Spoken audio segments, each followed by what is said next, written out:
everything that has been mentioned, which we will touch on in various slides, goes right to the heart of, is it or is it really not collaboration? So on the one hand, you talk about the construction manager at risk formats that the state of Ohio is now using under construction reform.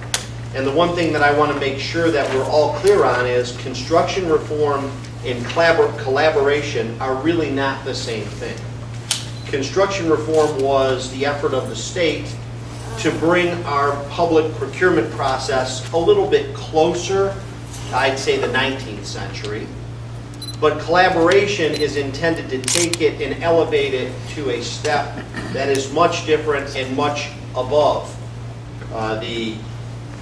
even what you see in the construction reform statutes. And we're going to get into this in some detail, but what I want people to understand is generally the state of Ohio, for example, or a county or a municipality is not necessarily in a position to do the type of collaborative, full IPD type collaborative engagements because the statutes really don't contemplate that yet.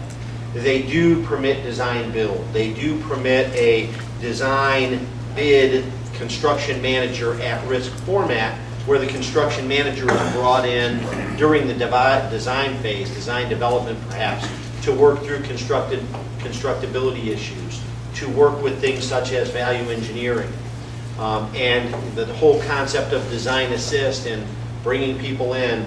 That's all actually something that could be viewed as collaborative efforts at construction, but as well, I think traditionally, might be more in line with what people view as a way to shift risk.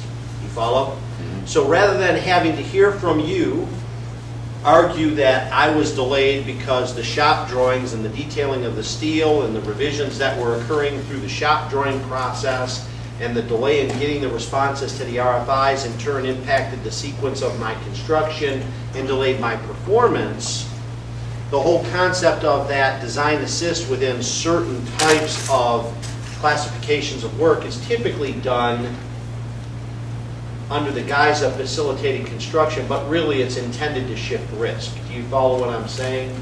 You know, don't complain to us that you did not get a fully integrated set of plans as at time of bid because you, as the contractor, assumed a role to assist the designer in flushing out all the detail.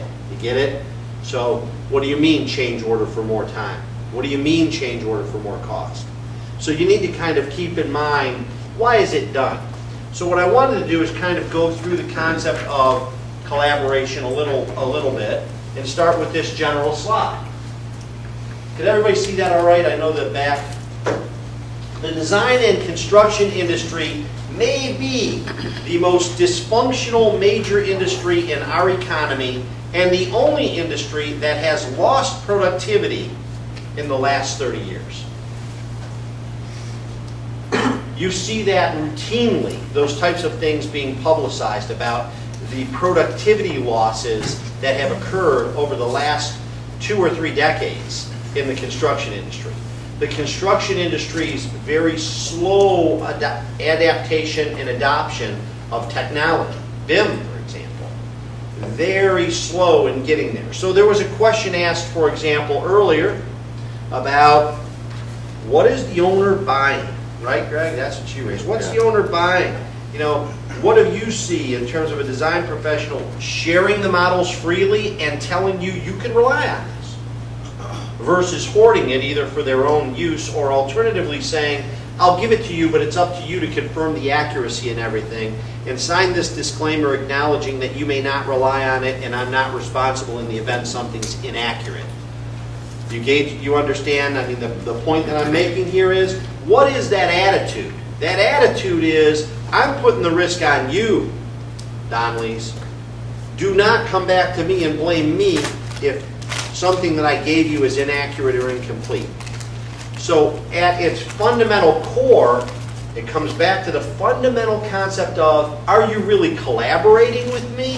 Are we really sharing risk? Are we really working together to find a quicker, better, simpler, more cost-efficient solution that will deliver a higher quality product? Or are we posturing here, right? Are we going through that traditional construction dance of who's responsible for what, who's assumed what type of responsibility? So the types of things that we're going to talk about generally are going to focus on what is the norm that we're seeing and what is it that can be done to change the norm. Because if we always do what we always did, we will always get what we always got, right? And what we're seeing now, the norm of what we're seeing based on what we've always done and what we always did, what are we getting? What we see is this, you know, I have up here Teddy, because I used to love that statement, and I think it's very true. Walk softly and carry a big stick, right? Or the translation into the construction industry is walk softly and carry a really big contract. The concept being is that the standard posture in our industry, owner's rep sitting back there, prior to that, previous life, working for one of the bigger constructors that had national reach and multinational reach, Mr. Sanchez, having been involved negotiating the contracts, having been involved in preparing the subcontracts, the industry goes into a project preparing for war. It's a posture dance. Who's responsible for delay? Who's going to be responsible in the event that there's added work? Who's going to absorb the cost of extended general conditions? What is your maximum price that you're going to have on this job? Who's going to bear the risk of construction cost overruns attributable to a weather impact or attributable to a force majeure of some other sort? You know, and the whole thing is set up with these bulletproof contract concepts, which I've been in the industry for 13 years with a family, and then went into the legal business, 25 years doing what I do, plus or minus, and I've never seen a bulletproof contract. People wave in front of me a no damage for delay clause. Never once has it stopped one of the claims I've advanced. So from a practical perspective, people go in preparing for the worst, which is, you can't criticize that, but go in preparing for a war, posturing themselves in a contract about where's the risk going to fall. And that's the way that the industry has groomed itself over the last decades. If you think about it in the reality. The concept here, the attorneys, the advisors, I have here the project and the contract managers are most comfortable in that context. You know, because you've talked to me. Andy has always said, under no circumstances will we agree to sign an indemnity clause that obligates us to indemnify for something more than an insured risk, right? We're going to limit that indemnity to only cover things such as personal injury, property damage, sickness, disease, and death to the extent of our negligence. We will never agree to indemnify from a warranty-related problem or a defective workmanship problem that doesn't cause personal injury, sickness, disease, or death. So posturing in terms of what the scope of that indemnity is going to be, what's going to be the limit, posturing in terms of what damages I can recover from you if you default. Are you going to have to reimburse my attorney's fees? Are you going to have to reimburse me for all the liquidated damages? And we go into it, and our attorneys that we rely upon, and our project managers and our contract managers are either A, working off of forms that have been created perhaps 20 years ago. Oh, that was a great form, at least they think it is, and then they add to it. And they pour on more supplemental conditions and more special conditions, and you've got a contract in the end of the day that's as high as this table, and in the end of the day has contracts in special provisions that are in the special provisions that conflict with something in the supplemental provisions, that conflict with something in the underlying contract specifications.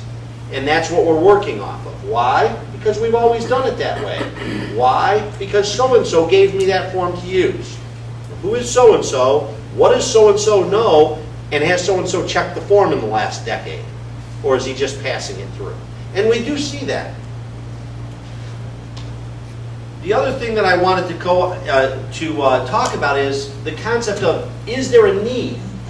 Does the industry need collaboration? Does it? Well, what we know we have, if you always do what you always did, you always get what you always got. We know we have very adversarial relationships. So there was a question asked before, about, well, actually, it was the point that was raised by Glenn. Properly so. Has anybody been involved in a project where there's an adversarial position taken by a designer on a project?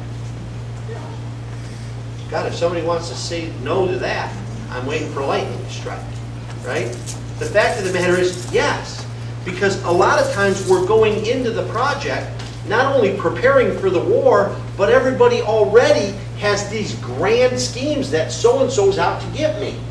I don't trust that engineer. I've worked with that guy before. He's bad news. That engineer will never accept responsibility. That architect is infallible in his own eyes. Only the Pope might be better, and probably not if you really sat down and inquired. So we're going into that, and that's the mindset. I've been involved, you've been involved with project managers that maintain that they must be adversarial. They're going to document every time somebody passes gas on the project. They have to. I get a kick out of it because over the course of my career, I've worked with a lot of contractors that are also construction managers. And when they're a construction manager, nobody knows what they're doing other than them. As far as they're concerned, there's not a contractor out there that knows how to build that thing right, correct? They're sitting there as the construction manager, owner's agent, they're looking out, and they got everybody's there, nobody knows what they're doing, no coordination, everybody's doing something wrong, and they're document. And at the time, they're looking at it through a different set of goggles.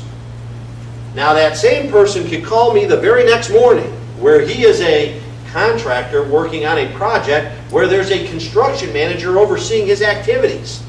And this construction manager is unreasonable and this and that and the other thing. And at times I want to stop and say, do you realize yesterday when you called me with your other hat on, you were doing exactly what that guy is doing to you on this project? Because that's the reality. And when you look at this, that adversarial project relationship is assumed by people just because of the role they're taking on a job. Either A, they have to justify their existence, or B, it's just the way it's always done. And we see that. We see that with the advisors and others that are involved as well. There's a very unreasonable focus given to, like I said earlier, that bulletproof risk-shifting contract provision. And in most instances, the people advising on those issues aren't either A, up to date on what the law really is, or alternatively, they don't really have the practical experience of dealing with that when it really goes into the throes of a battle. More importantly, although we have these contract forms, who here, candidly, has been on a project where you've got these contract forms, they're as thick as the table, there's provisions all over the place assigning and allocating risk, but the players that are involved, perhaps people that are reporting to you, haven't even read the document. They have no idea what the documents even provide and who assumed the specific risk. I can just tell you from my perspective, happens all the time. I get a call saying, hey, we got this problem and this is occurring, and you ask them, what's the contract provide on that? Well, what do you mean, they ask? Said, who assumed the risk of cost associated with a weather impact at this time of year?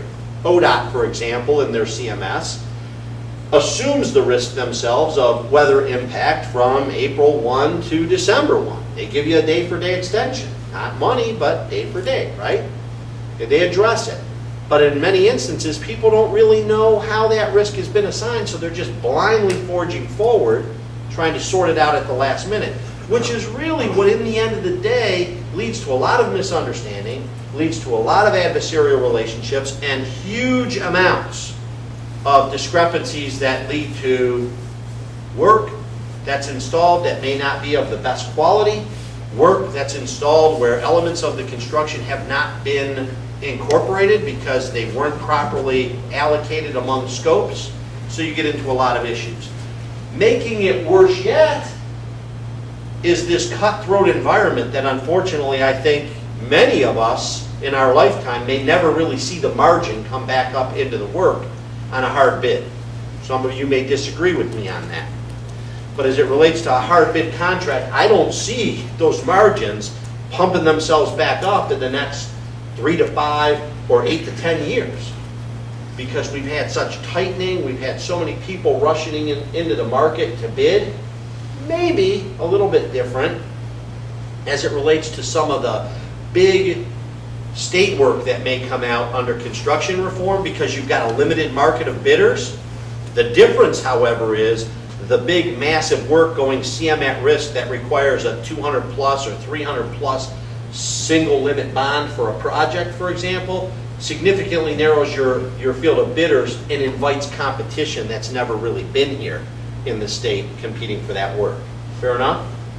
So we're seeing a lot changing. But the fact of the matter is, you take all this and you say, well, let's take all that stuff and consider it. Is there a need to do something different? Well, that's been thought of in other areas, and it's been thought of by other large owners. So what we're going through here today is more or less to get you ahead of the curve and say, what's happening elsewhere? How's it being done different? And how does it affect the bottom line? How does it affect performance on a job?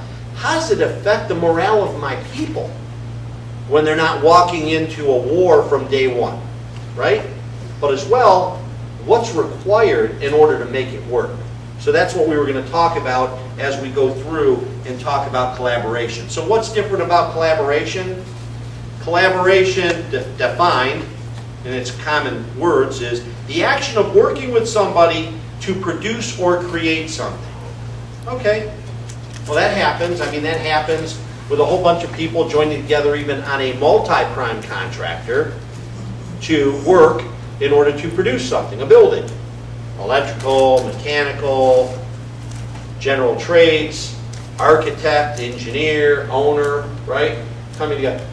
But in the grand scheme of things, that's not collaboration. Collaboration is the action of working with somebody to produce or create something in an environment, hopefully, as we start to talk more about the concept, that promotes efficiency, that promotes higher quality, that promotes a friendlier environment where people are willing to freely share risk and recognize in the end of the day that if we don't fight, if we don't posture, if we avoid all those in-between steps, we could get there faster, cheaper, and better.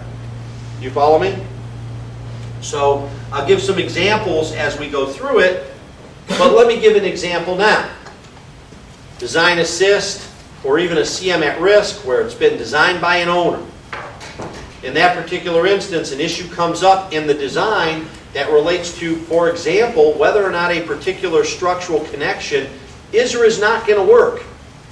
For example, a contractor looking at it, it's been bid, it's already been awarded, we've got people that are actually fabricating the parts, but they look at it and say, whoa, wait, we're in Cleveland, Ohio. Do we really want to append this metal siding, insulated siding, to a structural steel column using a plastic hook, where in fact we could drop our temperatures and have wind shear that really might stress that plastic hook and break it right off the side of the building, right? So of course, classic type approach, contractor RFI goes in. Architect now receives it and realizes, wow, option A, defer. Option B, tell the contractor it's the contractor's obligation to answer the question. Option C, acknowledge, yeah, my design may have missed something and we need to transfer that from a plastic hook to a steel connection that's either going to be bolted or alternatively welded. We have the option to do that by bulletin, in which event somebody's going to start looking at me saying, wow, there's going to be a cost impact, there's going to be a schedule impact. Do you see the dilemma that I'm in?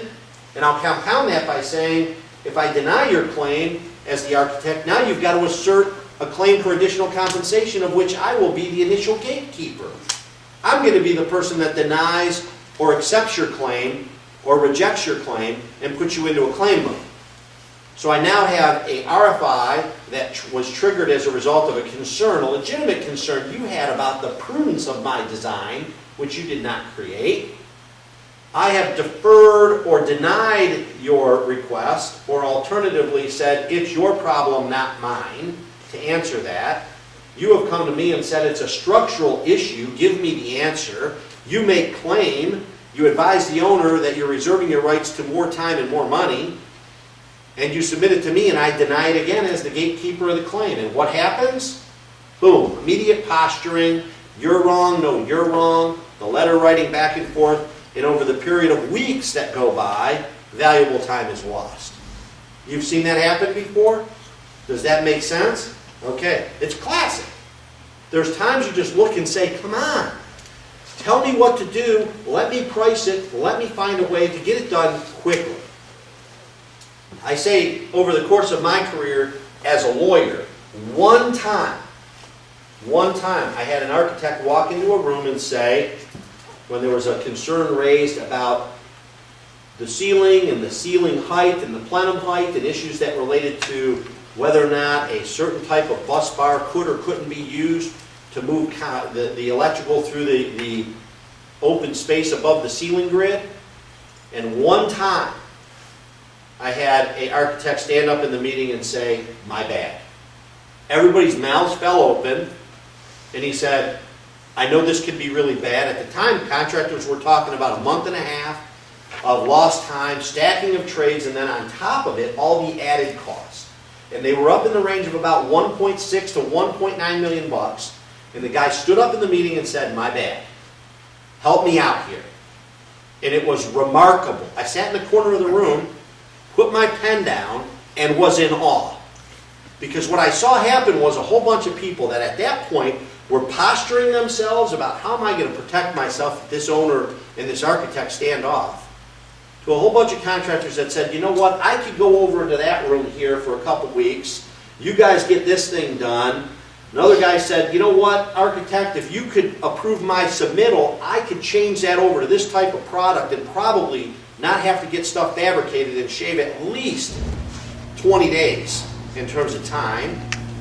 And that quick, in a matter of 45 minutes, the entire problem was handled. The total cost, $65,000. Total time impact of the job was roughly 14 days, of which they just made up over time.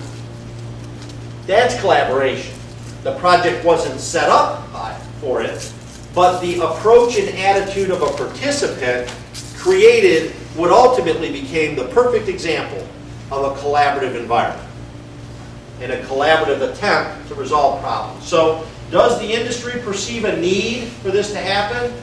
If you look at the insurance and surety industry perceptions, huge premium dollars people are incurring because of the amount of claims that are out there. The insurance industry does not want to see claims. They want to collect premium and not have to worry about every project having a defective workmanship claim.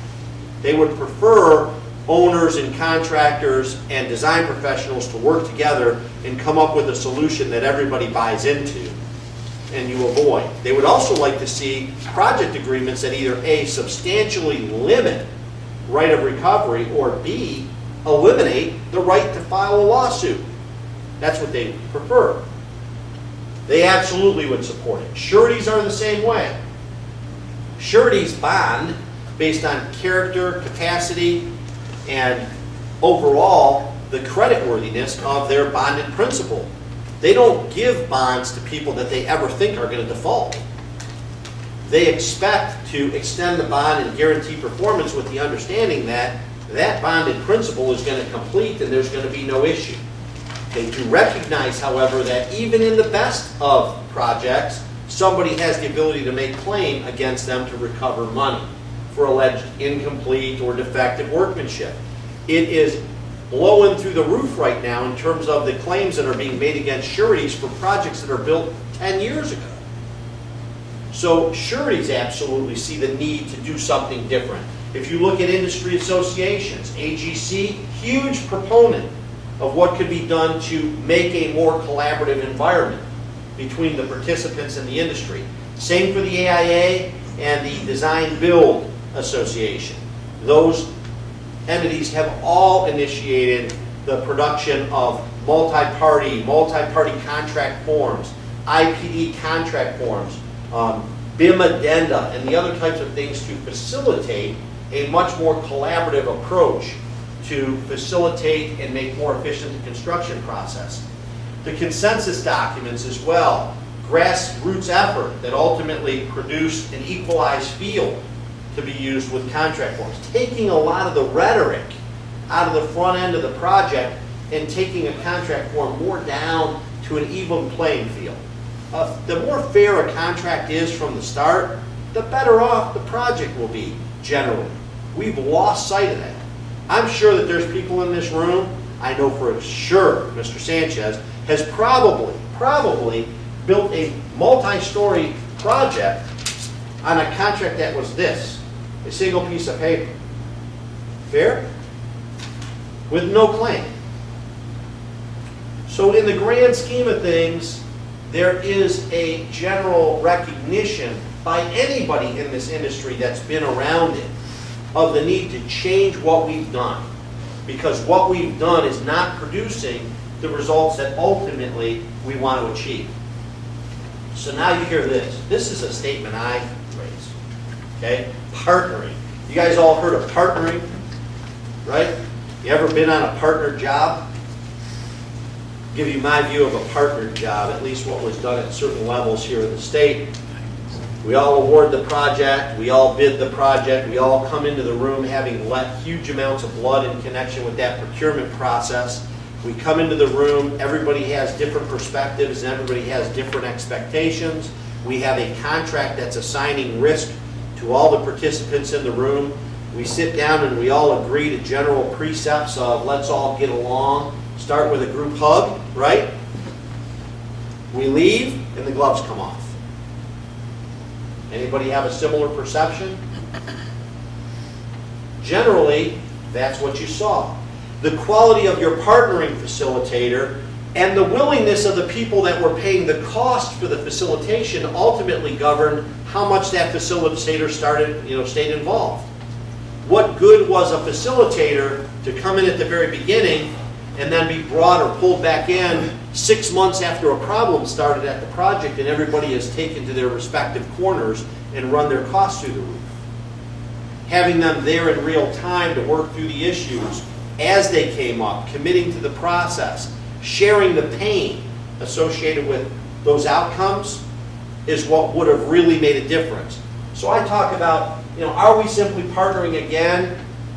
Partnering was that focused on early stakeholder involvement, but the real problem in terms of whether it was an effective mechanism related to the degree of involvement after that initial session.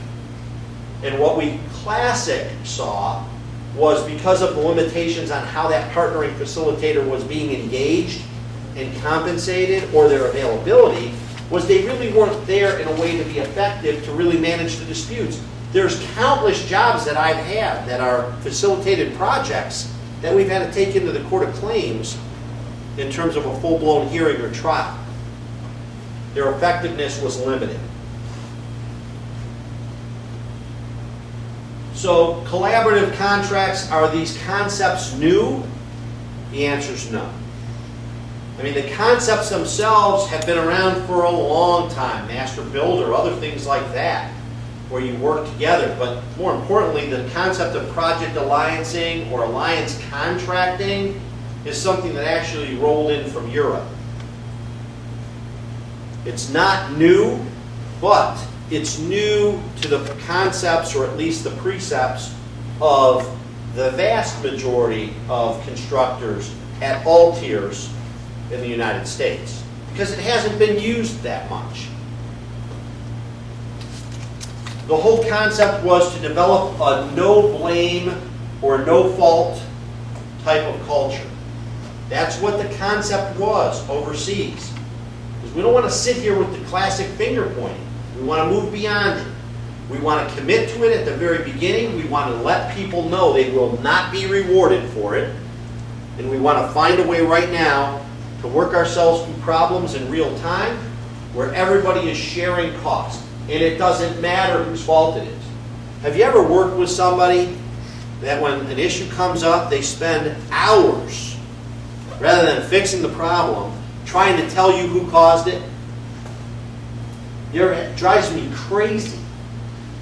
but it happens all the time. It's the way certain people are programmed. It's just what, if I raise an issue, I'm gonna go out, that person that receives it, you know, hey, look, something happened, we need to get this over to Mr. Sanchez right away.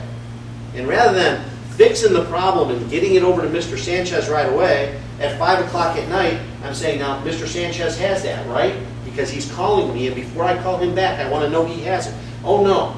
I wanted you to know that the real problem, the reason that that occurred in the first instance was because so-and-so had talked to such and such, and they didn't copy me on an email, and as a result of that, what actually happened was such and such actually sent over to so-and-so this thing, who then let somebody else send it out without checking it. I don't give. I don't care.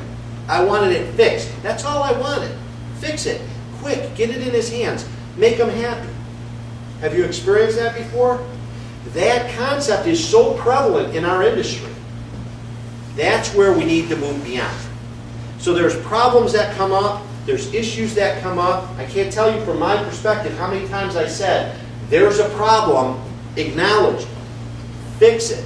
To the extent that there's a problem that you need to fix, that you may disagree with who caused it or who's responsible, fix it. If it could be fixed now for less money, fix it.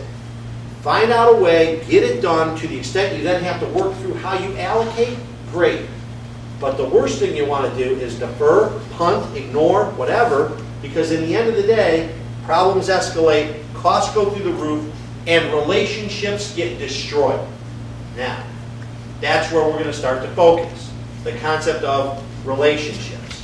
Because what we're doing is, through the process here that we're going to carry them forward, is sharing the pain and gain. Having a formula for how that's handled. And the concept is, the more we work together, the more we get along, the more we stop the posturing, the quicker we get to the resolution, the higher the gain and the less the pain. The more that there's an issue or a problem that needs to be corrected, rather than me standing off on the one side saying, take it all out and put all new back in, I recognize it's coming out of my pocket too. And it's going to come out of my pocket because it's all in a predetermined formula. So what we're going to do right now is, rather than taking that incredible approach, we're going to say, what's really necessary? Well, you know what? Let's route it. Let's stitch it. Let's epoxy it. Let's move on because it's going to perform well. And you know what? We could address the cosmetic effect by doing X or Y. Sounds good. What's the cost? Let's go. Right? Quicker, faster, more collaborative approach, because in the end of the day, we know we're both benefiting from this. Neither one of us is going to get the upper hand on the other. The more we control it, the better we're both going to do. And in the end of the day, that approach then should foster more long-term repeat business by the participants. Does that make sense? Anybody see something a different way on it? I mean, certainly there could be different views. This is a concept that hasn't been tested too much. But obviously what we're looking for, and I say we because I grew up in the industry, and a lot of my friends, clients that I've represented for 20 plus years, are in the industry. I like to see them do well. I know where they do well. I know where their margins are better. Tends to be where they have repeat business with customers, right? You want to be the person that's called the next time they're going to build a 100,000 square foot facility. You don't want to go through a competitive letting process on a hard bid. You want to be the ones called in from the beginning to say, hey, we got another one. You know what, or before, as you get your team winding down here, we got another one 6 months from now. I'm looking for you out in Nevada. Great, right? That's concept. That's the concept. So in order to foster that type of a collaborative environment. So there's a bunch of these concepts of collaboration that many of you raised in questions that we'll go through in some detail. And to the extent we don't get through it all, it's all good, because I've got some slides for you on all of it. Design assist, building information modeling in terms of BIM, lean construction concepts. I mean, has anybody here been involved in a lean construction project or heard of the concept of lean construction? It's all what?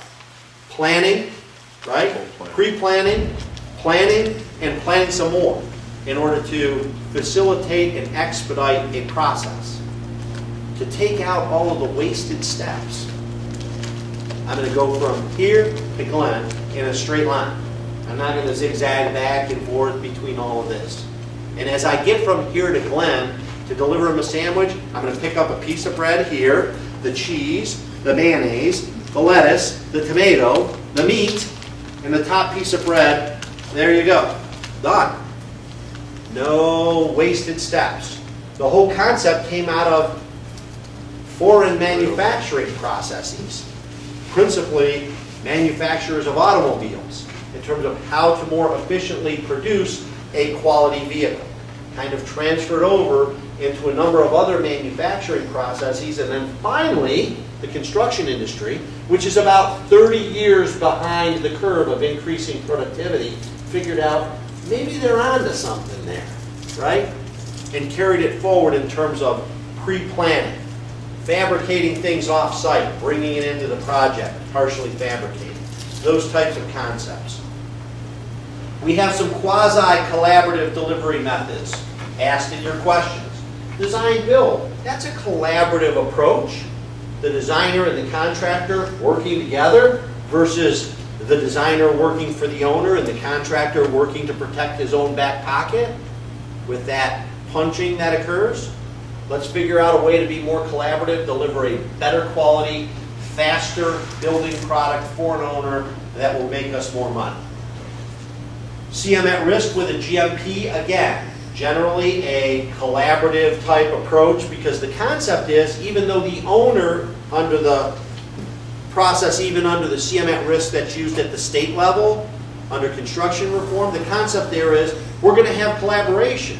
You're going to give us your general structure, you're going to give us your general fee, and then from there we're going to get you involved with the owner. You're going to be involved through design development. You're going to be involved through the preparation of construction documents. You're going to have input in constructability. You're going to assist in connection with how we're going to break out the bid packages. We're going to take it into market and have you competitively solicit the pricing, but we've pre-negotiated your fee and your terms.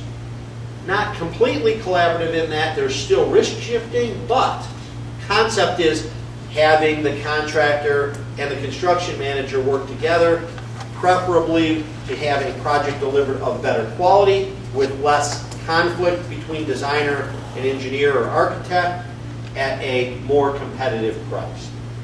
So those types of issues. And then you have what we call IPD.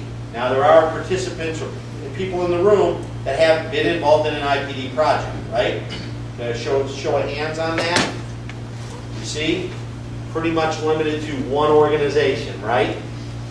So IPD, and yours is a pure IPD project, right? Kind of what we'll talk about. IPD, integrated project delivery. What? Multi-party contract.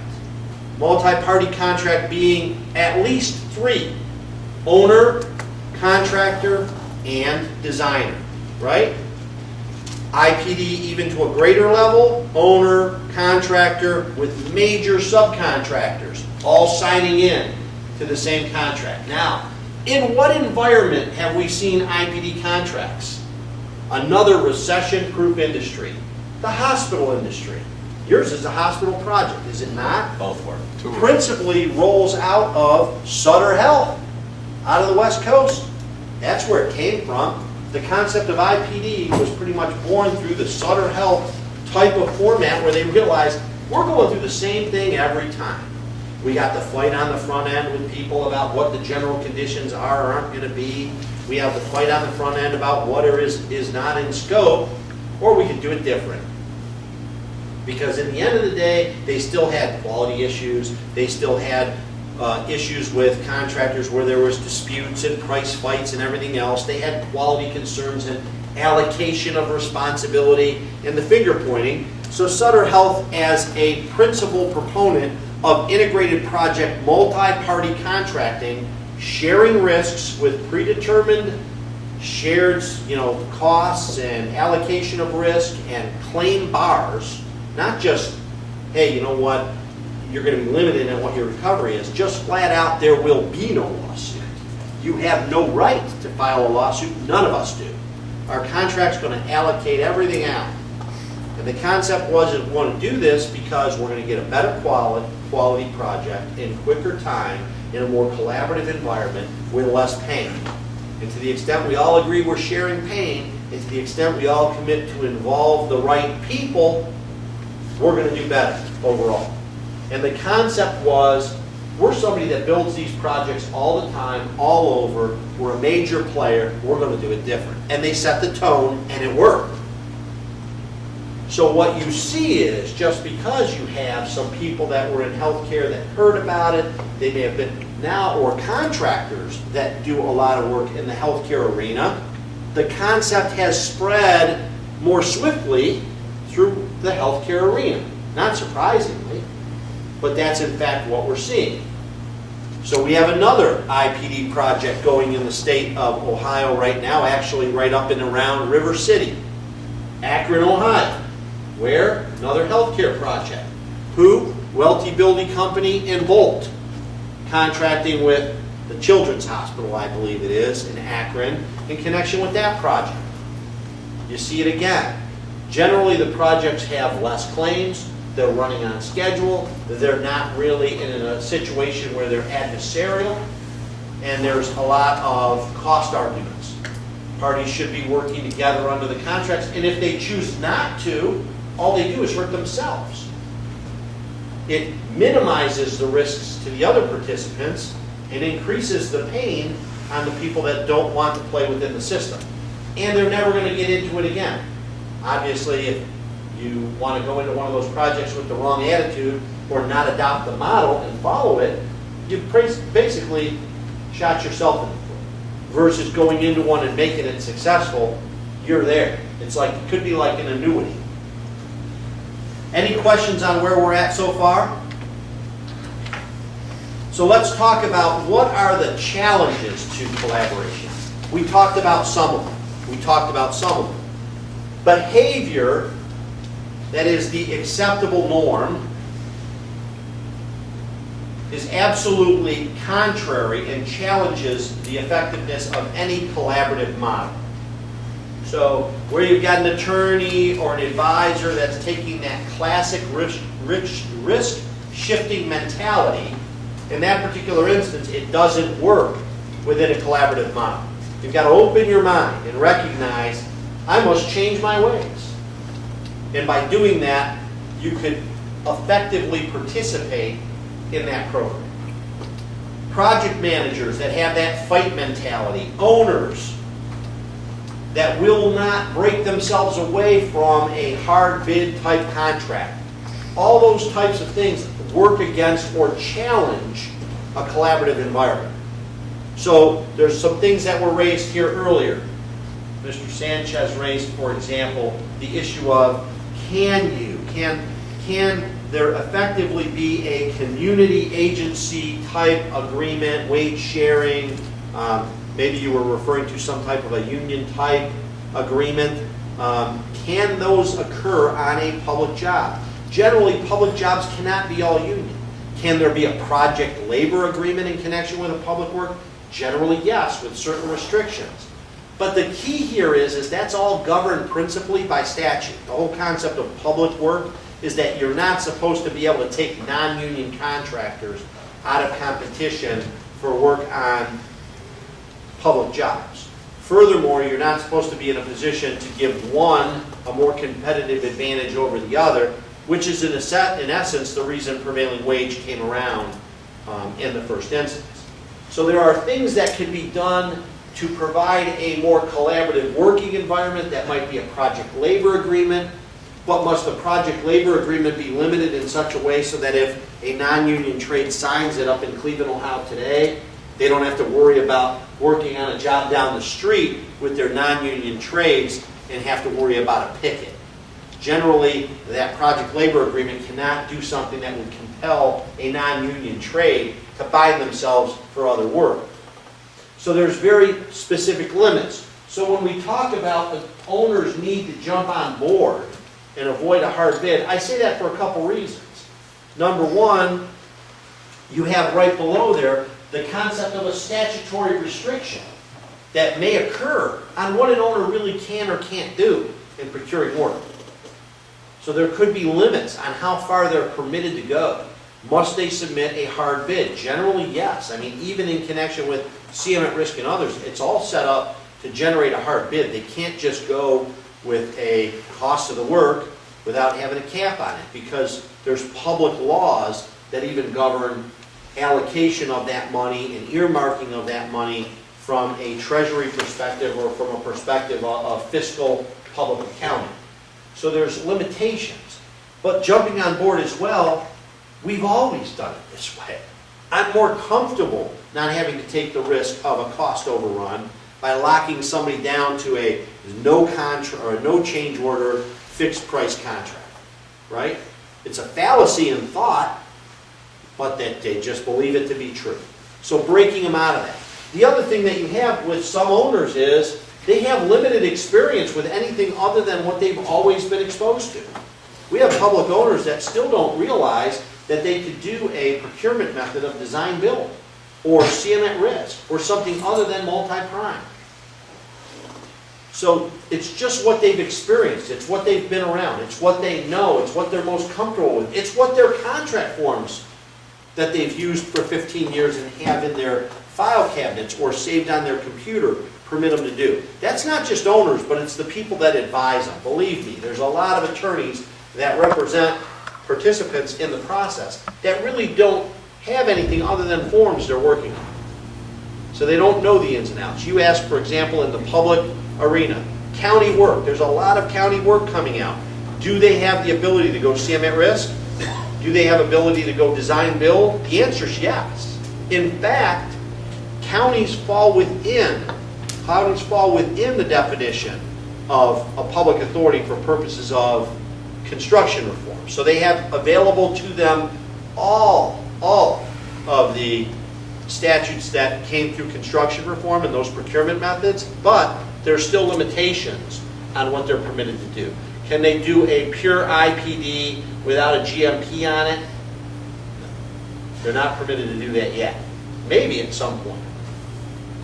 What you have to remember, though, just to take that a little bit further in terms of the questions that we received in that regard, relates to the issue of the concept of county with what we'll call their individual home rule powers.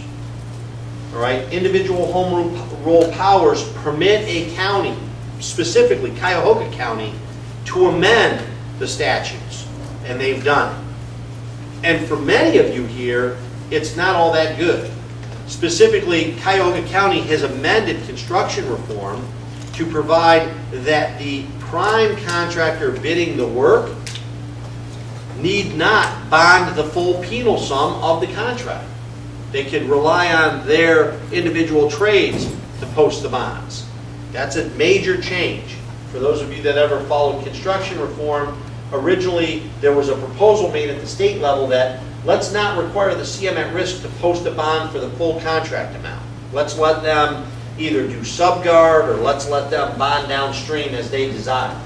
And ultimately it was decided, no, we're going to require at the state level, whoever that design builder is or CM at risk is, to bond the full penal sum of the contract, which is what the state statutes require. But county has said no. One company that we know that does a lot of work in the county is Turner. Turner's doing the MedMark. Turner has not bonded the full penal sum. Turner was doing the Project 1 at Ohio State. Turner did not bond the full contract value at Ohio State. They bonded downstream or used subguard. So the county is going to have a ton of work coming up, a lot of work according to what we saw in the news last night even, and in the paper, with all the walkways and the new buildings and other things that are going to go on the master plan. And the county's rules are different than the state rules. So you need to familiarize yourself with them and know what you're up against when you start to look at who your competition is going to be for purposes of your statement of qualifications. Are there any other questions in that? I mean, we could go into construction reform all day. Construction reform ties into this because of those statutory type of issues. As it relates to challenges to collaboration when you talk about IPD, there's a lack generally of statistical information on quality and schedule and savings of costs in terms of the projects themselves. or whether or not there's actually reduced litigation as a result by the sub-trades against the general, for example. You still might have disputes down at several tiers removed, where a general contractor has a sub and the sub wants more money and the sub is not a party to that multi-form contract, depending on how it flows.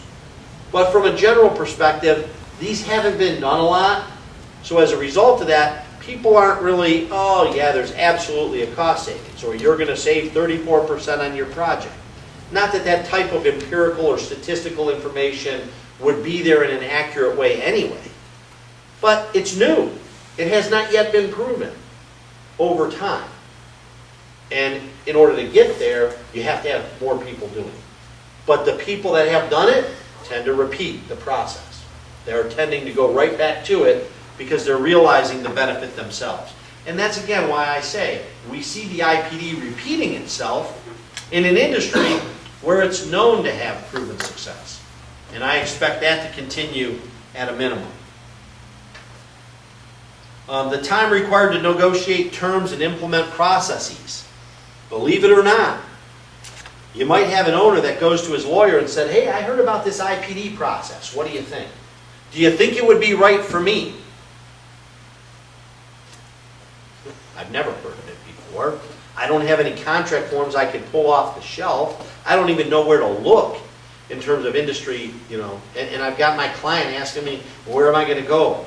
Should I be doing this? Well, I fear that he's going to go off and ask the lawyer down the street that might know, so I'm going to tell him, oh, no, we ought to go this route. That does happen, believe it or not.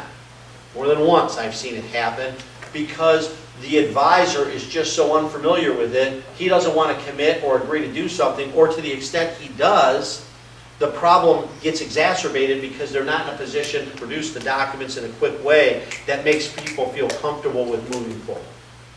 So there's this more or less industry built-in apprehension to change. And that's one of the things that we have to get beyond. As well, you have the education of the owners, the education of the design professionals, and the constructors, and training of project personnel in a different way of doing what they've always done. So what makes it work? Cultural reform. And I did give you not only the copy of my slides, but also a copy of my handwritten or my written materials. There was actually an article that I presented when I was out in Colorado last summer in front of a big trade, or a big group of industry professionals, from people that are companies like yours up to the Sutter Healths and others, about how this stuff gets done. But the whole concept is that in order for this to work, whether it's BIM, your hoarding concept, or don't rely on what I'm giving you, sign this disclaimer, you got to get rid of that. In order to make it beneficial, in order to make it useful, you have to give people the ability not only to rely, but also the ability to use it in a way where they're comfortable that if there is a problem, everybody's going to work through it and get beyond it quickly, efficiently, cost-effectively. So the next issue that you have in terms of the reform, or the issue of a cultural reform, it's behavior and it's trust. I need to not only stop my project manager from insisting that the contractor sign the form if I'm the architect, I need to get rid of it. And I need to know that I can trust that the contractor is going to do what's reasonable under the circumstances to spot check or confirm, or if they've got questions, raise it, and that we're going to work through it. I need to change the attitude. Abandoning that traditional risk-shifting approach, that's what's got to go away. And the project participants need to be looking at something from a concept of, it's not your risk versus mine. That's gone. It's our risk.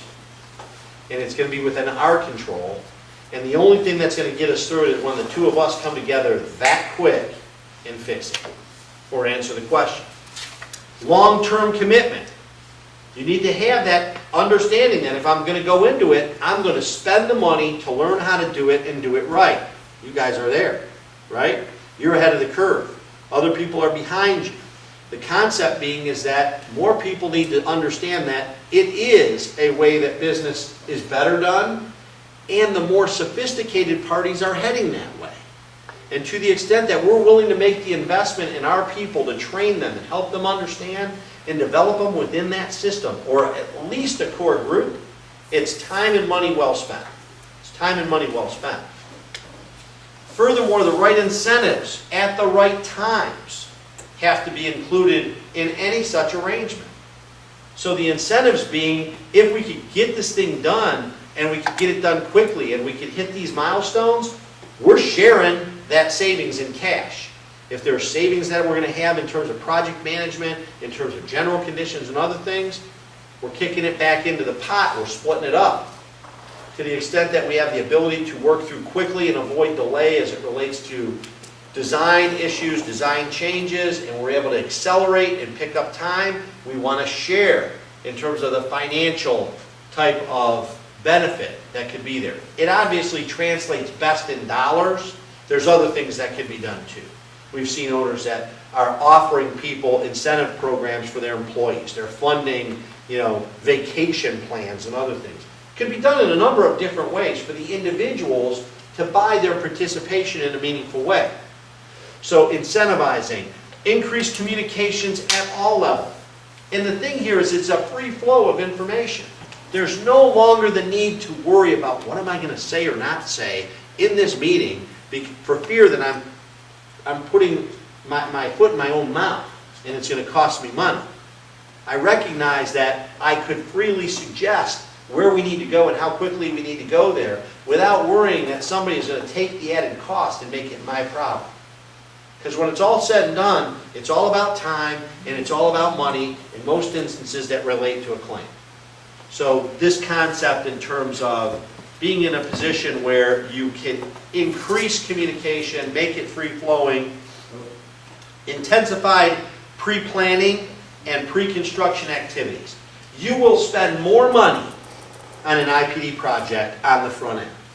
You will spend more money on a design-build project on the front end. You will spend more money on a properly prepared CM at risk if it's done correctly. It's going to happen. The concept being, though, is if it's done efficiently and it's done right. Let's not be completely naive here. I have seen people on a design-build or a CM at risk project spend more money that's completely unnecessary, doing things in steps that are wholly and completely unnecessary.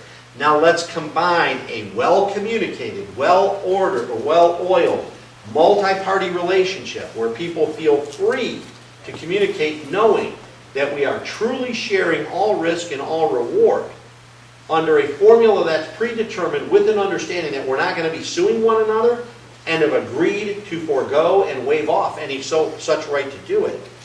And in that particular instance, when we walk into that program and we have incentives in place, we're in a much better environment to succeed. We're in a much better environment to make it better.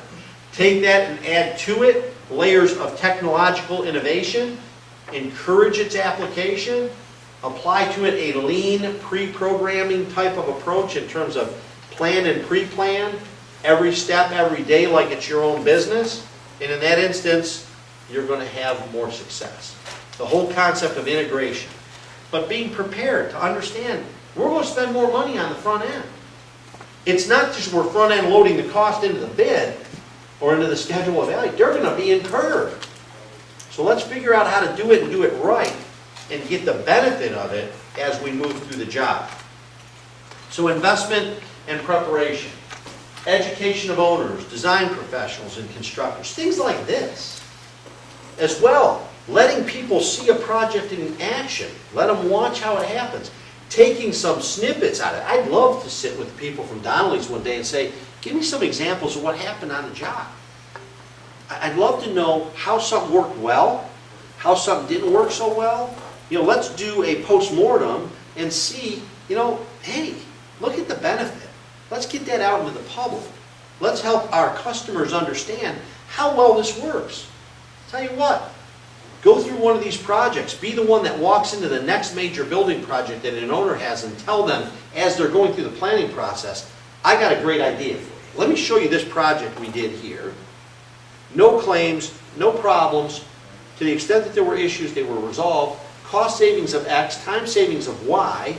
And in the end of the day, That same project team with that same owner is down the road over here with that same designer doing another job the same way. Bingo. That's a huge sale point. Huge. It's not happening now because there's not a whole bunch of it.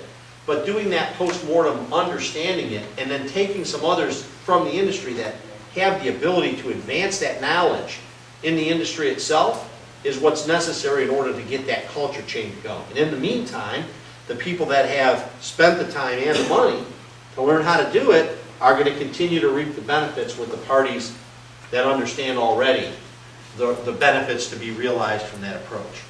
I have in here as well the conditioning of the project participants on the benefits of the shared risks and the reward. That's not an easy task. And more than anything, what I've noticed, more than anything over the last 7 years again, plus or minus, there's more out-of-town players that are willing to come in that have the sophistication and the ability to play in that type of an environment, which is why our local community needs to understand how to do it. Because otherwise, the opportunities will be taken by others. And this, what you're saying about the sub-trades is that concept that they have to understand that they're appreciated and respected. They have to understand that it's real. Because you know what? It is real. It's not coming out of the sub's pocket if there's a fight.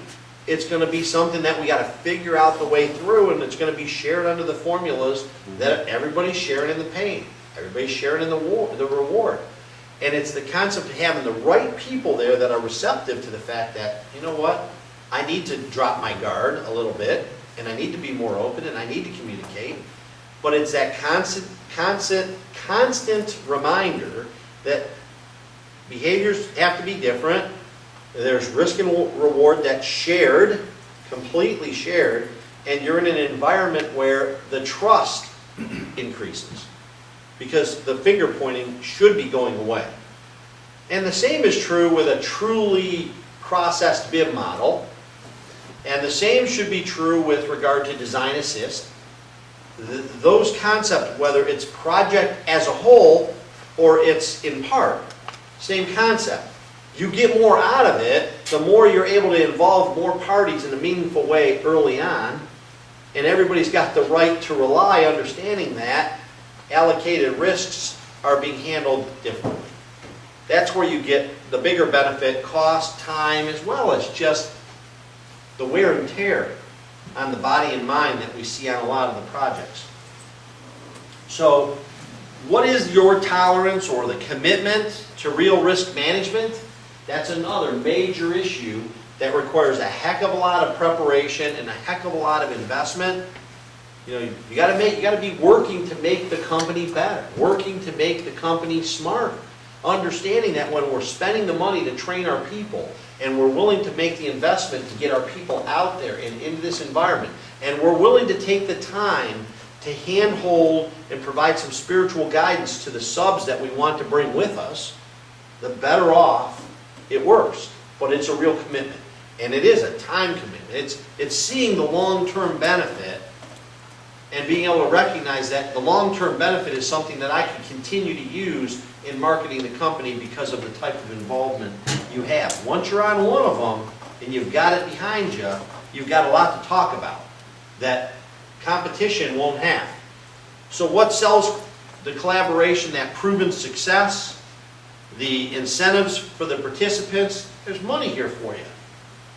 Get along, do what you need to do. You're going to realize a reward. Liability limitations.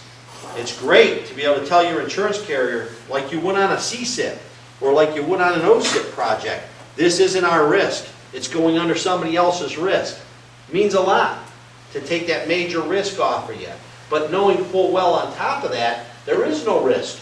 We have no risk of a lawsuit on this because all parties have agreed to forego rights of recovery.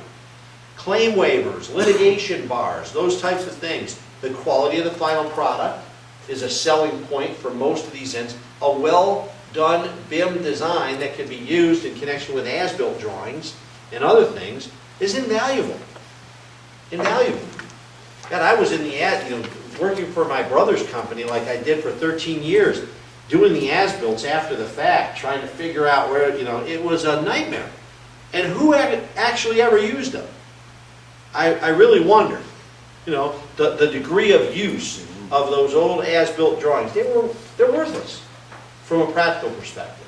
And then even to the extent that it's a public improvement and there was other things done, you have no idea what was noted or not noted with the replacements or improvements that had occurred over years. Delivery of a project more quickly, less resources, better value. But look at that last point. Overall lower total project cost. Not just what hits the project cost report, but the real costs that aren't ever really actually reported on a project. The cost and time associated with project management to sit there and 6 or 7 months after a project is closed out and argue over closeout documents. Or argue over responsibility for certain things that were not done per contract requirements or allegedly not done. Huge costs to a company that aren't accounted for in our current systems. What risks need to be managed in terms of this type of approach? I put a couple up here because you got to keep them in mind. Unauthorized practice of engineering and architect. If you're, we'll go into some of the issues.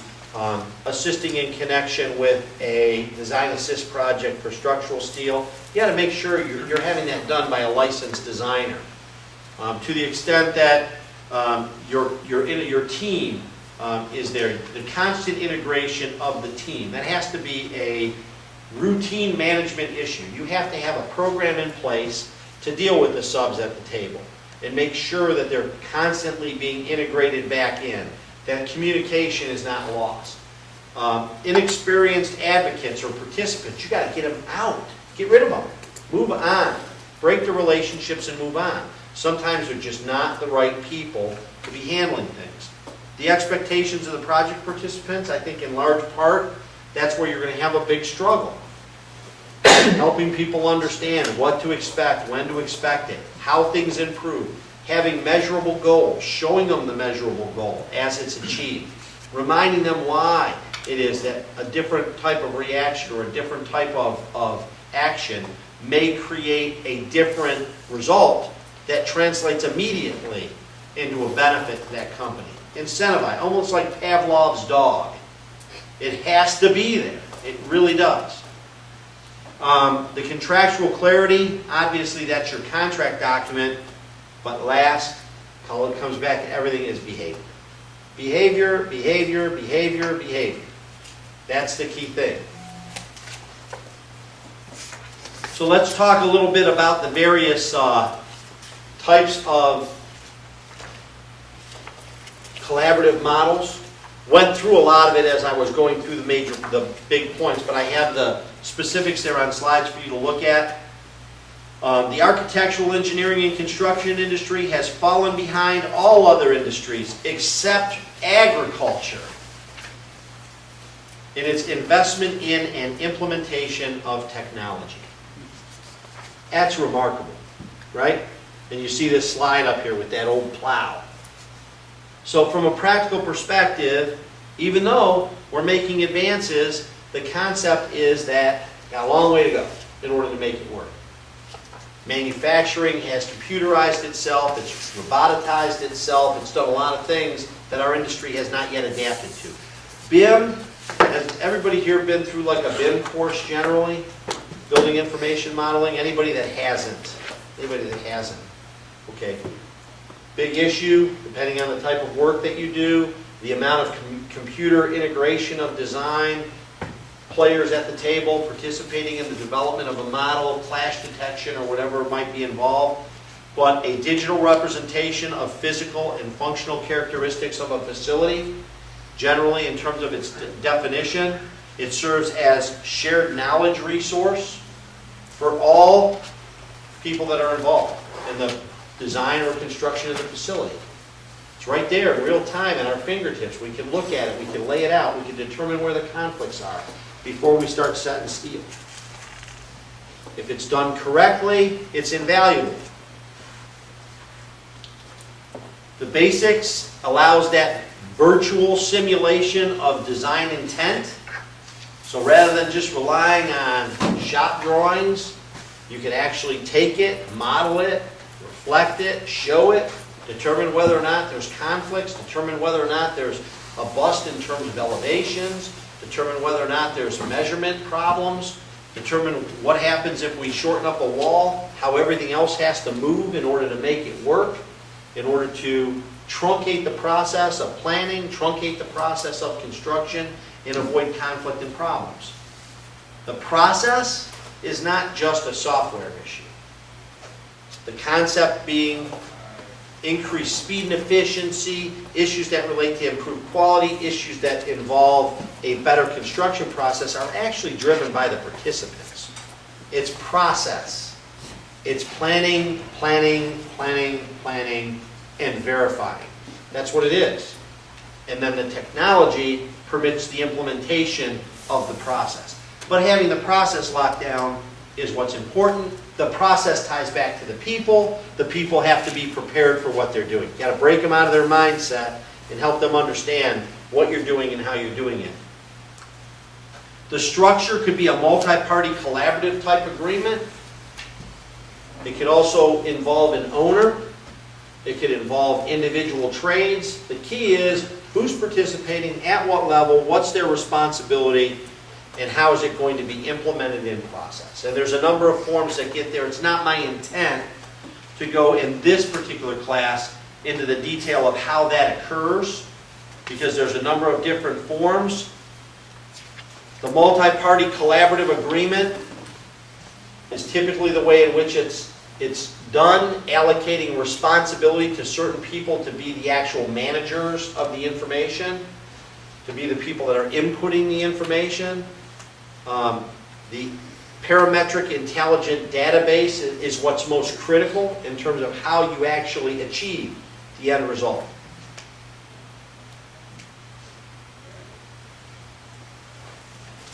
What's typically sold as the benefits of a BIM process is coordination and collaboration, issues that relate to conflict detection and risk mitigation. That's probably the biggest. Do you agree with what most people are using it for? They want to get it up there, model it, determine, are we going to have a conflict above this ceiling? Are we going to have enough room to pull all our stuff? So, is there benefit to that? Absolutely. The question is when is it being done to make it meaningful? It doesn't help us if we're doing it after the steel is fabricated and out on the job. We need to do it in a time period and in a process that makes it most meaningful. High levels of customization and flexibility, optimization of schedule and cost. You can actually take your BIM model and you can actually sequence the delivery of material. You can sequence the various operations of construction. We've seen it done on very congested sites where there are certain things that have to happen in a certain way, and it's all right in the model of how it's going to happen. Where things are going to be staged, how the crane is going to be picking and moving, all those things can be done in a model in order to optimize that schedule and efficiency element. Easy maintenance of building through its life cycle. It can actually be used for building maintenance. So depending on how that model is set up and how that information is available, that parametric intelligent type model can be used long term for as-built on the building or ultimately maintenance of the building and tied in with various other computer systems. Some of the examples, I mean, I could obviously go on and on in terms of the types of visual impact that you could get in the elements of construction and the way that they would be used. The legal issues in the risk, one of which I have is garbage in, garbage out. You got to be aware of the fact that ultimately what's going into the model has to be accurate, which means somebody has to own responsibility for the accuracy of that information. And somebody has to be responsible to maintain it and update it. And somebody has to be responsible to the extent that information that is incorporated presents a problem. How's the accountability flowing? There's a number of different contract forms. I'm not going to go into the details, but I wanted you to have at least some references for you to get into BIM forums or alternatively AGC's forms just so that you can look at it, as well as consensus documents. Talking about integrated project delivery. There's a chart in the materials, the slides, it's also in my written materials, and the concept here is traditional project delivery comparison to a integrated project delivery. And you see for example, very first segment on traditional project delivery, that's your design, bid, build, with the architect working for the owner and the owner contracting either with a general or with multi-primes, is that fragmented, assembled on just as needed or minimum necessity basis with a very strong focus on hierarchy as well as control. Versus the integrated project delivery, which focuses on a team, an integrated team composed of key project stakeholders assembled early in the process, working openly and collaboratively. The silo versus the think tank in the pre-planning process. In every one of these things you go through, what's the process in terms of traditional project delivery? That linear, distinct, segregated, as needed approach. Concealing, hiding, making sure I'm protected over here, and if it's coming out of my pocket or yours, I will do whatever I need to do to steamroll you and hold my cash. Versus what you see on the integrated side, which is that concurrent, multi-level, early contributions of knowledge and expertise. We're putting it out there with information openly shared, with a high level of trust and a high level of respect. So if my project manager is going to sit there and criticize you don't know what you're doing, I'm taking my project manager off the job. I'm finding a new guy. I have to. That's what I need to do to get along in that environment. And the same is true with regard to risk. Individually managed, transferred to the greatest extent possible. That's that, I'm pushing it to you. Versus, which by the way translates into every activity on a job. Request for information, defer, do I defer? Do I admit my wrongdoing and get pummeled about the head and chest? Or do I find a way to work through it collaboratively with people? No, I'm going to defer it, because that's what everybody does. Which in the end of the day creates a major problem. Versus that collectively managed and appropriately shared. So that's there, goes through all the issues for you, and then we'll actually have the written materials actually discusses the behavioral type issues that we focused on early. I have this chart up here about an integrated project delivery, or this diagram, and you see design build that's listed there, and cost plus design build on the collaborative continuum at the top. Less collaborative being that traditional approach of design it, then bid it, then build it on a lump sum basis. Most collaborative approach being the IPD, the lean integrated IPD in particular, which is a multi-party type approach with a lot of pre-planning in order to make a process very thought through and very methodically approached in a way that integrates things very well. There are some AIA documents that will accommodate a multi-party project. I actually, in my written materials, when you go into the discussions of IPD, will see the references to the various forms that exist now. Now keep in mind, they're being modified. There are also, in addition to the standardized types forms, there are the forms that are used by the Sutter Healths and others. There are forms that are used by some of the other institutions that have adopted processes, whether it's a BIM process or others, that could be available. But I've generally referenced in the written materials, so you have some reference sources in your free time, which I know you all have a lot of, to spend some time in focus. So let's talk about room for improvement. Generally, facility managers, end users, need to be in a process where they understand it. They see the benefits. In addition to that, clear, open, transparent, and trusting communication. Before I left my office today, for those of you that haven't dealt with me, I'd say 90% of my time, people don't even know I'm involved. I'm behind the scenes.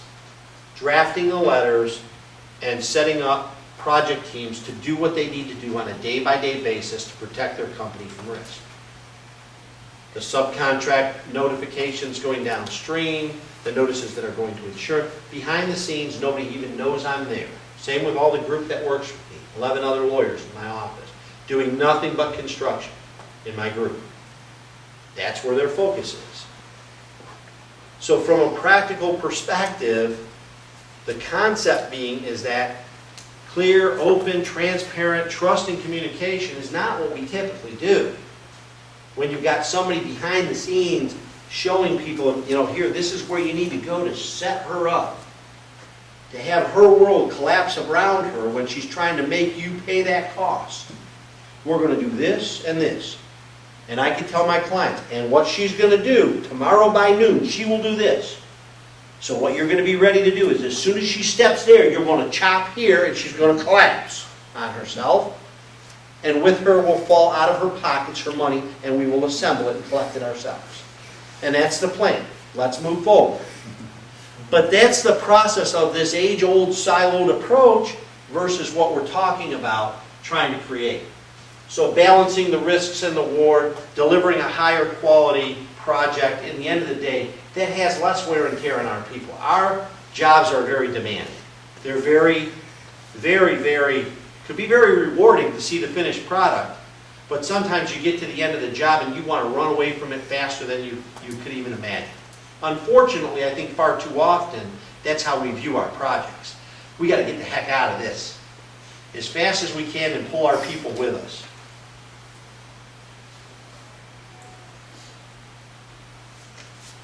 So somebody used the word silo. I think that's absolutely appropriate. No more silos in terms of the IPD type project. There were a couple other, talked about the multi-party integrated agreement. I just wanted to be able to get ourselves to a point where we talk briefly about design assist and shared design, again, being a collaborative process. Has anybody, I know some indicated previously being on a design assist. Has anybody here not been on a project where design assist is involved? Okay. Because you're doing a lot of federal government contract work as well, which is that traditional type, owner's going to design it, put it out on a hard bid. Design assist is a concept where we will now come to him, he's brought into a contract, and we're going to say to you, you know what, our structural designer is putting together the structural frame for this building. We want to design assist and have you retain a consultant who will be a licensed structural designer who's going to work with the architect of record and structural engineer to determine how best to design that structural frame for this building. How are we going to be able to get it designed, not have issues as it relates to the manner in which it's going to be detailed, avoid the RFIs, avoid the difficulties in shop drawings and having to do bulletins, come up with whatever alternative bracing systems we may want to facilitate the exterior skin on the building being affixed or panelized so that we can expedite all that. You get your people involved, you're going to work with the designer for the owner, and that's how it's going to be handled. In that process, you're assuming certain risk. God forbid the system doesn't work as great as you or your consultant thought. In that instance, your likelihood or your ability to come back to the government and get compensated may be limited. But the concept is to go through that process and essentially transfer design. Is it a new concept? No. Is it a new term? Yes. I mean, think about it. Performance spec. Has anybody here seen a performance spec before? Give me a system that's going to chill this room down to plus or minus 2% or 2 degrees from the room over there. That's the system I want, and I'm going to work within either Train or X manufacturer or equal, right? Get me there. Performance spec. Well, my room isn't heating here consistent with what I am over here, so that's your problem as the contractor of record. I could give you countless examples. I want a structural floor that's going to perform under a dead load that's going to support me moving forklifts through the facility, and I don't want degradation in my joint. Figure it out. What type of a hardener are we going to put on that concrete? What are we going to do to prevent slab curl? What are we going to do to prevent differential movement between slabs? I've given you the general structural design of the building and the foundations. I've told you generally I want a floor that's going to be no less than 8 inches plus or minus in concrete. You figure out the mix. You figure out how it is that you're going to structurally design the floor. Performance specification, right? So it's not new. It's a different name from my perspective. And it's a different name from my perspective because the concept is we're getting you involved earlier with the concept that you will actually have input with the designer of record. So specialty trade contractors, typically they're there to bridge the gap. You're bringing them in. This is again where you need to be very careful about unlicensed practice of architecture or engineering. If you're assuming this responsibility, make sure you get somebody that's a licensed design professional that's properly insured to do it for you. The concept of a collaborative design assist project delivery, you have a meaningful contribution and input to the design prior to the bid or the formal construction agreement. So you may be paid a separate service for design assist services. Somebody had asked a question earlier, actually, it may have actually been Donnelly's, about what happens if there's design assist and somebody's involved as the designer on what's going to ultimately be a cement risk project. If they're actually involved on the design team as an owner's consultant, they are not permitted to participate typically on the project in any way for any other bidder. If they're brought into you by the process because you're willing to spend the money up front to make yourself more saleable, to be selected as the best value, God bless you. You take the risk that you may spend some of that money up front and not recover it at the back. You may not get the job, right? So from a practical perspective, it's a bid risk that you take if you elect to involve somebody to assist in that process early on. So where do we see it done most frequently? MEP trades, sprinkler and fire suppression, the types of things that in a lot of instances we would see done on a design-build basis.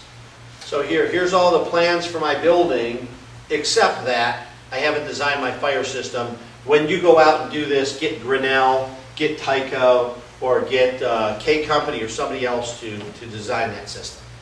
That's what we're going to do. So from a practical perspective, the sprinkler and the fire suppression, the contractors or suppliers, but principally steel is where we've seen it.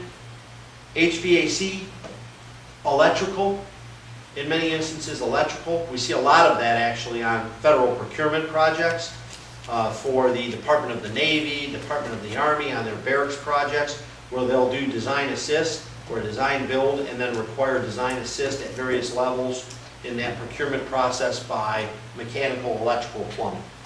I appreciate the opportunity. If you have more questions, if you know anybody else that might have questions or might need a copy of it, my contact information should be on the front page. Just shoot me a note or let me know, and I'm happy to help out.